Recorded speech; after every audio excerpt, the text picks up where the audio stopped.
السلام علیکم ورحمۃ اللہ وبرکاتہ۔ بسم اللہ الرحمن الرحیم، والصلاة والسلام علی رسولہ الکریم وعلی آلہ واصحابہ اجمعین، اما بعد۔ پہلے دعا تو شروع کرو۔ یا اللہ، میرے بچوں میری 70 سال عمر ہو گئی، سب سے لمبی میری دعا ہے، اللہ گواہ ہے، یا اللہ قرآن سکھا دے، میں جاہل ہوں، اللہ کی قسم میں رو رو کے روزانہ مانگ، بیٹا کبھی مجھے ناغہ نہیں کیا میں نے، یا اللہ قرآن سکھا دے، یا اللہ قرآن سکھا دے، یا اللہ قرآن سکھا دے۔ جیسے چھوٹا بچہ نہیں ضد کرتا اور روتا ہے، اس طرح میں اللہ کے سامنے روتا اور ضد کرتا۔ لوگ مجھے عالم کہتے ہیں، اور تجھے پتہ ہے میں خالی ہوں، تو جو کہہ رہے ہیں ویسا مجھے کر دے، مجھے قرآن سکھا۔ میں اس جہالت کے ساتھ مرنا نہیں چاہتا، میں یہ مانگتا ہوں یا اللہ مجھے اس جہالت میں موت نہ دے، مجھے قرآن دے کے مجھے اٹھانا۔ تمہارے اندر پلے تڑپ، تو تمہیں تو پتہ ہی کوئی نہیں کہ ہمارا کتنا بڑا نقصان ہو رہا ہے۔ مطمئن ہو کے چلو، مدارس والے بھی بڑے مطمئن کہ اتنا ہو رہا ہے، اتنا ہو رہا ہے، اتنا ہو رہا ہے، یہ ہو رہا ہے، وہ ہو رہا ہے، لیکن اس خلا کو کیسے پر کرو گے؟ اس نغمہ محبت کو کیسے سیکھو گے؟ اس لیے میری آپ سب بچوں سے، اساتذہ سے، سامعین سے گزارش ہے، اللہ سے دعا کرو، اللہ ہمیں قرآن سکھائے، اللہ قرآن سے ہمارا دل لگا دے۔ میں رائمنڈ میں جب مقیم تھا اور میری وہ ذمہ دارہ جماعت میں تشکیل نہیں ہوئی تھی، تو ایوری کوسٹ سے ایک کالا آیا تھا، باسکٹ بال کا کھلاڑی تھا، 6.5 فٹ، تو وہ مسلمان ہوا تھا۔ تو میں نے اس سے پوچھا کہ تم مسلمان کیسے ہو؟ اس نے کہا میں مالی گیا میچ کھیلوں، تو ایک جنرل سٹور پہ گیا کچھ سودا لینے، وہاں قرآن کی تلاوت کیسٹ میں چل رہی تھی کہ میں کھڑا ہو کے سننے لگا، میرے اوپر اتنا اثر ہوا۔ میں نے اس سے پوچھا یہ کون گا رہا ہے؟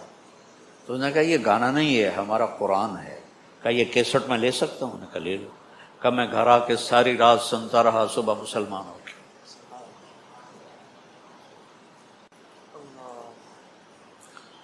تقشعر منہ جلود الذین آمنوا، تقشعر، رونگٹے کھڑے ہو جاتے ہیں، کبھی ہمارے کھڑے ہوئے؟ تقشعر، تو بس میں تو خود بھی اس سے جاہل ہوں، لیکن میں کہتا رہتا ہوں، اللہ کو اپنی طلب بھی دکھاتا ہوں، رونا بھی دکھاتا ہوں، اور اپنے بچوں کے لیے بھی مانگتا ہوں، اپنے مدرسے تمام مدارس کے بچوں کے لیے مانگتا ہوں کہ سب کو قرآن سے جوڑ دے اور اپنے نبی سے جوڑ دے، کہ جو اصل الدین ہے، فقہ تو اس کی آگے اس کا استنباط و نتیجہ ہے۔ تو سارے ارادے کرتے ہو نا انشاءاللہ؟ آخری بات کہتا ہوں، آپ کافی زیادہ تعداد میں ہو، کوئی آپس میں لڑے ہوئے ہو تو صلح کر لو، بچے ہو جاتی ہے لڑائی۔ میں جب ہماری چھٹیاں اب ہوں گی تھوڑے دن بڑی عید کے بعد، ہم گرمیوں میں چھٹیاں کرتے ہیں، رمضان میں پڑھائی کرتے ہیں، چونکہ رمضان میں صحف ابراہیم اترے، تورات اتری، زبور اتری، انجیل اتری، قرآن اترا، تو کوئی مناسبت تو رمضان اور علم کو ہے نا، اس لیے میں رمضان میں چھٹی نہیں کرتا۔ رمضان میں ہماری پڑھائی ہوتی ہے، چاہے وہ تھوڑی ہوتی ہے لیکن بہت بابرکت ہوتی ہے، اور پھر اب گرمیوں میں چھٹیاں کریں، تو میں اس سے پہلے سب سے کہتا ہوں کوئی لڑے ہوئے ہو تو صلح کر، کہ آپس میں آپ کی بول چال بند ہو، یہ علم دین کے وقار کے خلاف ہے۔ اور کبھی معافی مانگنے میں دیر نہ کرو، اور کبھی معاف کرنے میں دیر نہ کرو۔ غلطی ہو جائے معافی مانگو، کوئی زیادتی کر جائے معافی مانگنے آئے معاف کر دو، آپ کا سینہ روشن ہو جائے گا۔ اور آپس میں غیبت نہ کرو۔ ایود احدکم ان یاکل لحم اخیہ میتا، اتنی بری مثال کسی اور گناہ کی ہے؟ بھائی کی لاش کھانا چاہتے ہو؟ غیبت سے بچو۔ تو میں اپنے مدرسے میں نا یہ جو اخلاقی چیزیں ہیں سبق کے علاوہ بہت دہراتا ہوں. تو آخری سال تھا تو میں نے بچوں سے پوچھا بھائی کیا سیکھا؟ تو ایک لڑکا کھڑا ہو کہ استاد جی میں میزان کے سال میں آیا تھا اور آپ سے سنا تھا غیبت نہیں کر. آج میں نکل رہا ہوں مدرسے سے، میں قسم کھاتا ہوں ان 7-8 سال میں نے کوئی غیبت نہیں کی. قسم اٹھا میں قسم کھاتا ہوں میں نے کسی کی غیبت نہیں کی. تو اس سے آپ کا دل روشن رہے گا، نورانی رہے گی. اور نماز کا اہتمام کرو، اذان کے ساتھ ہی مسجد میں آؤ تاکہ تم اطمینان سے سنتوں کو شوق ذوق سے پڑھ سکو. جتنی آپ کی نماز خوبصورت ہوگی آپ کے اخلاق خوبصورت ہوں گے، آپ کے رزق میں برکت ہوگی. جن سے پڑھ رہے ہو ان کو ادب دو، محبت دو، احترام دو. ان کی غیبت چھوڑ، ان کی کمی بھی دل میں کبھی نہ لاؤ. آج کل کے علماء کو جنید بغدادی نہیں ہیں، نہ طالب علم ابو بکر شبلی ہیں. آج 15ویں صدی کا زمانہ ہے.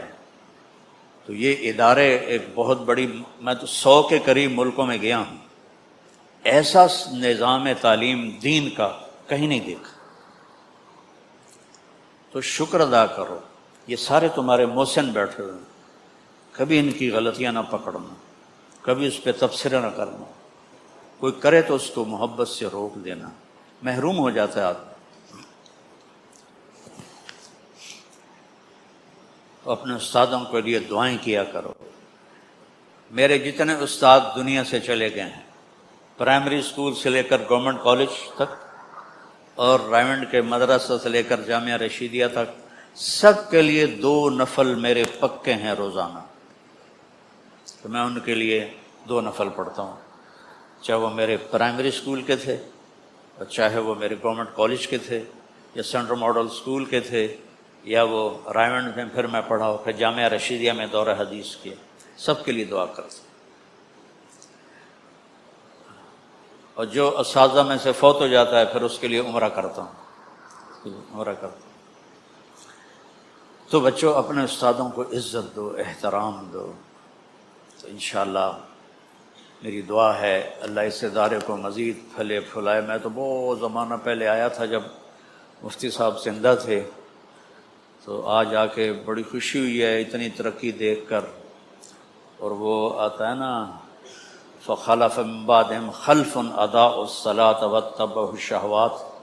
تو اللہ تعالیٰ جزائے خیر دے ہمارے بیٹے کو. یہ خلف نہیں ہے، یہ خلف ہے.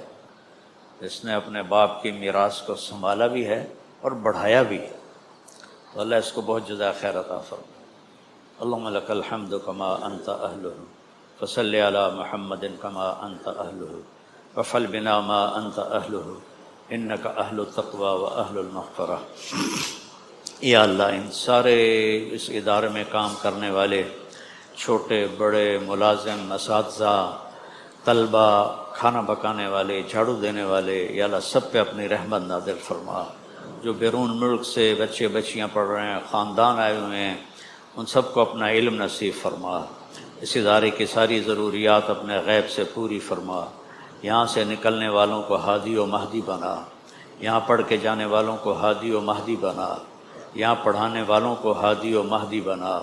سب کا آپس میں جوڑ، پیار، محبت پیدا فرما.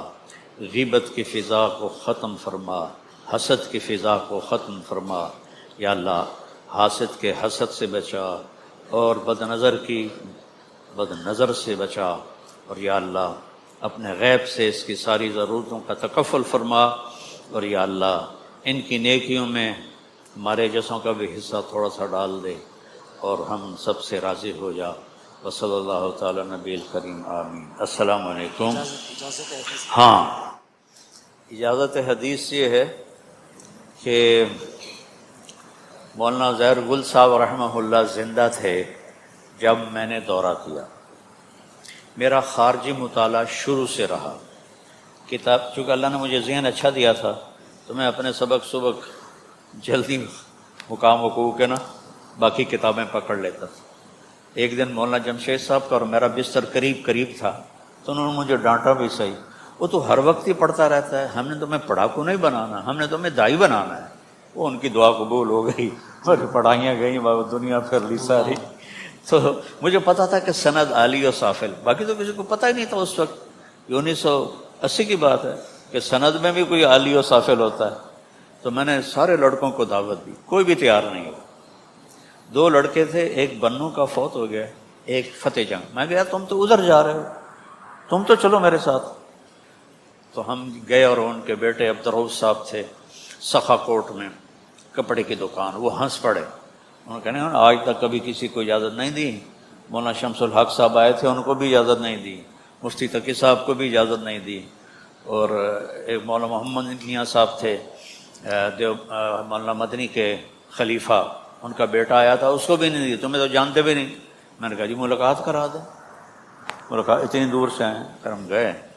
میں نے دینی شخصیات میں ان سے خوبصورت انسان کو نہیں دیکھا واللہ، 6.25 فٹ قد، حالانکہ اس وقت وہ 90 سال سے اوپر تھے، اور ایسے ان کی چھاتی تھی، اتنا ہی بڑا ڈنڈا تھا ان کے ہاتھ، تو نابینا ہو گئے تھے۔ تو آ کے بیٹھ گئے، چھوٹا سا کمرہ، چھوٹی چھوٹی کرسیاں، چھوٹا سا میز۔ میں یہاں تھا، یہاں مولوی عبدالرزاق، یہاں مولوی اسحاق۔ ہاں بھائی کون ہو؟ تو میں متکلم تھا، میں نے کہا جی ہم طالب علم ہیں، رائمنڈ سے پڑھا ہے، میرے پاس کیا لینے آئے ہو؟ ملاقاتوں سے بہت گریز کرتے تھے۔ میں نے کہا جی ہماری سند شیخ الہند کے ساتھ 3 واسطوں سے ہے، آپ اجازت دے دیں گے تو 1 واسطہ ہو جائے گا۔ وہ چھت سے جا لگے غصے سے، اتنا ڈانٹا، تم حیران پریشان، ہوائیں اڑ رہی ہماری کہ یا اللہ، وہ ڈنڈے کو بار بار ایسے کرتے تھے، مجھے ڈر لگے کوئی سرتے ہی نہ آ کے پوے۔ تو ان کے بیٹے نے ہمیں ایسے کیا، بس سب خاموش۔ میرے ساتھیوں نے مجھے کہا، وہ تو دیکھ نہیں پا رہے تھے، پھر میں بولا، انہوں نے بیچ میں ایک جملہ بولا تھا، زبانی اجازت کچھ نہیں ہوتی۔ میں نے کہا حضرت ہم کتاب بخاری شریف لائے ہیں، آپ اجازت دیں 1 حدیث پڑھ کے سنا دیں، پھر آپ ہمیں اجازت دے دیں تو مہربانی ہوگی، نہیں دیں گے تو یہی بہت بڑی برکت ہے، آپ کے سامنے حدیث پڑھی۔ تو انہوں نے وہ جو ڈنڈا یہاں رکھا ہوا تھا نا، انہوں نے یہاں رکھ لیا، وہ گہری سوچ میں چلے گئے کہ اندر کشمکش اللہ نے ڈال دی، کبھی کسی کو نہیں دی، اتنے بڑے بڑے لوگوں کو، اور ہم ان کے سامنے کیا کدی کیا شوربہ، لیکن اللہ کی طرف سے قبولیت آ گئی تھی۔ کافی دیر ایسے بیٹھے رہے، ہم سناٹا چھایا ہوا، پھر انہوں نے ایسے کیا، کہنے لگے اچھا پڑھو۔ پھر میں نے سمعت عمر بن الخطاب رضی اللہ تعالی عنہ انما الاعمال بالنیات وانما لامرئ ما نوى فمن كانت هجرته الى کیا ہے امرأة ينكحها فهجرته الى ما هاجر الیہ۔ پھر دوسری حدیث مولوی عبدالودود رحمہ اللہ نے پڑھی، تیسری مولوی اسحاق نے۔ تو پھر طریقہ ہی ہوتا ہے کہ پہلی حدیث کے بعد آخری حدیث۔ تو میں نے کتاب لے کر جب ورق الٹائے تو ان کو آواز آئی، کہنے لگے بس بس بس، ضرورت نہیں، میں تم تینوں کو اجازت دیتا ہوں، لیکن میری ایک شرط ہے، کسی کو بتانا نہیں۔ میں نے آج تک کسی کو اجازت نہیں دی، تو ہم نے بھی راز چھپائے رکھا۔ جب ان کا انتقال ہوا تو پھر اس کو بیان کرنا شروع کیا۔ تو دورہ حدیث کے طلبہ کو، اساتذہ کو میری طرف سے اجازت ہے، تاکہ میرا بھی اس میں حصہ پڑ جائے۔ اللہ تعالیٰ آپ کو جزائے خیر عطا فرمائے۔